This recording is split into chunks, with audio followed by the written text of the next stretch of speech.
tampil daripada Kampung Kivatu membawa lagu Piupusan Toko Pusanku yang dipopularkan oleh Frido. Beliau yang dimaksudkan ini adalah saudara Cheryl William Binsol. Majlis jemput, inilah dia penyanyi kita. Bagi tepukan gemuruh kepada peserta yang keempat.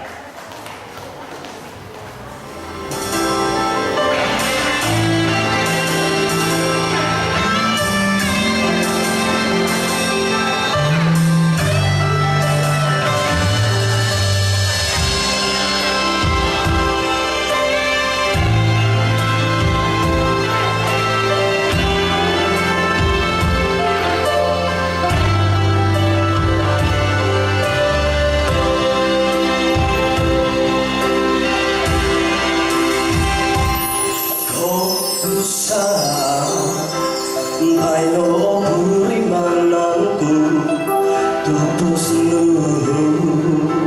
ay kano solunit kinawogu babang bigin nawa utusan ko ika so gigiso ako pusa pamakos yonoy suan ginawon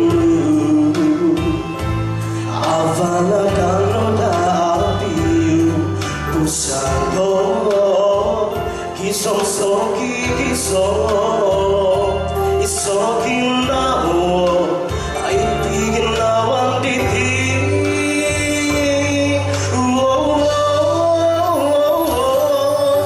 asundu loko soborong rahat aku sumimbang dika kisumit